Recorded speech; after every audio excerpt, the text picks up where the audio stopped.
Hello everyone, welcome to Sony academy. JoSAA के third round seat of allotment के बाद अब एक सिचुएशन आ गई है बच्चों के सामने, जहां पे सारे बच्चों को अपने कॉलेजेस के सीक्वेंस को बहुत ही अच्छे से, बिल्कुल सिस्टमेटिकली तरीके से अच्छे से चेक करना होगा। अभी तक थर्ड राउंड के सीट अलॉटमेंट में क्या कुछ हुआ और आगे क्या कुछ हो सकता है, हम बात करेंगे आज की इस वीडियो में। वीडियो काफी हेल्पफुल है उन बच्चों के लिए जिन बच्चों को अभी तक कोई अलॉटमेंट नहीं हुआ या जिनमें अभी तक कोई अपडेशन नहीं हुआ। तो इन सारी चीजों को लेकर हम बात करेंगे आज के इस वीडियो में। सो अगर चैनल पे नए हैं तो प्लीज चैनल को सब्सक्राइब करके बेल आइकॉन प्रेस कर लें। देखिए, जोसा के फर्स्ट राउंड के बाद सेकेंड राउंड के अलॉटमेंट में हमने देखा कि मिनिमम 20 to 25% बच्चे ऐसे हैं जिनका कुछ ना कुछ अपग्रेडेशन हुआ। सेकेंड से थर्ड राउंड का जब अलॉटमेंट आया तो हमने देखा 15 to 20% बच्चे मैक्सिमम ऐसे थे जिनका कोई ना कोई ब्रांचेस का अपग्रेडेशन आईआईटी से एनआईटी में, एनआईटी से आईआईटी में या फिर ट्रिपल आईटी में हुआ। एंड सेकेंड से थर्ड राउंड का जब अलॉटमेंट आया तो 10 to 15% बच्चे मैक्सिममली ऐसे बच्चे देखने को मिले जिनका कुछ भी अपग्रेडेशन हुआ। लेकिन सबसे बड़ा टर्निंग पॉइंट यहाँ पर यह है कि थर्ड के बाद जो फोर्थ राउंड का अलॉटमेंट होने वाला है 10 जुलाई को, उसमें आप देखेंगे हार्डली 5 to 10% बच्चों का ही मुश्किल से अपग्रेडेशन होगा। ज्यादातर बच्चों का नो चेंज आ सकता है। लेकिन क्या एक बात आपको पता है कि अगर हम थर्ड राउंड के सीट अलॉटमेंट की बात करें तो सीट अलॉटमेंट की ओपनिंग और क्लोजिंग रैंक को देखकर आप अपना आइडिया लगाते हैं कि कुछ सर्टेन ब्रांचेस जिनकी क्लोजिंग रैंक फर्स्ट राउंड में, सेकेंड राउंड में, इवन थर्ड राउंड में ओपनिंग क्लोजिंग रैंक के हिसाब से चेंज नहीं हुई है, तो क्या वो चेंज नहीं होगी? ऐसा कहना गलत होगा। मैं आपको एक चीज बताऊं, अगर हम थर्ड राउंड की क्लोजिंग रैंक देखें और उसके हिसाब से केवल ये आइडिया लगाना कि थर्ड राउंड की क्लोजिंग रैंक में जो ब्रांचेस हमारी अपग्रेड नहीं हुई हैं, साथ ही अगर आपको लगता है थर्ड राउंड की क्लोजिंग, सेकेंड राउंड की क्लोजिंग में कुछ ब्रांचेस ऐसे देखने को मिले हैं जो लोअर ब्रांचेस हैं जिनमें फर्क काफी ज्यादा और कई लोअर ब्रांचेस में फर्क काफी कम भी है, और आप ये सोच रहे हैं ब्रांचेस मिल जाएगी या फिर नहीं मिलेगी, ज्यादा डिफरेंट है, या ये सोच रहे हैं इतना कम डिफरेंट है ये ब्रांच मिल जाएगी, इतने कम डिफरेंट में ऊपर की ब्रांच तो मिलेगी नहीं,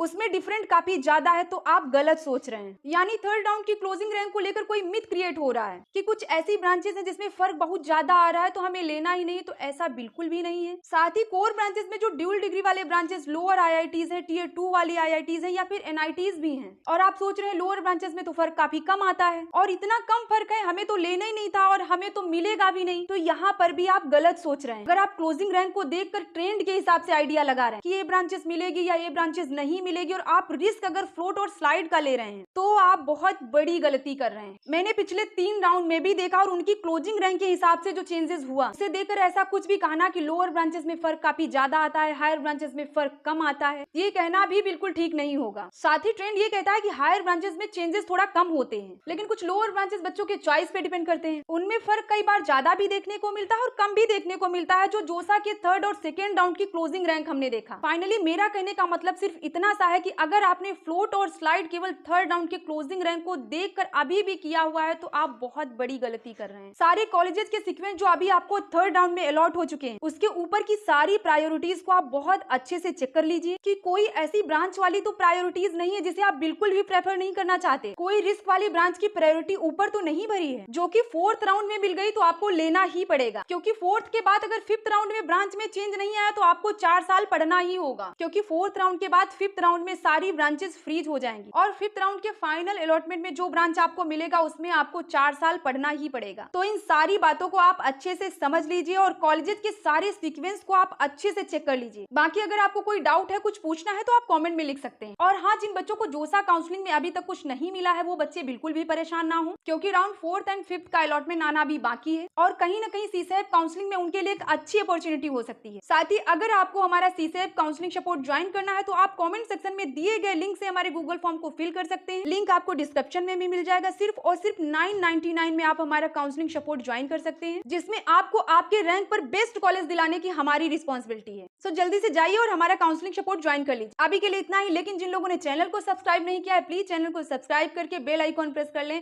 मिलते हैं नेक्स्ट वीडियो में। Thanks for watching.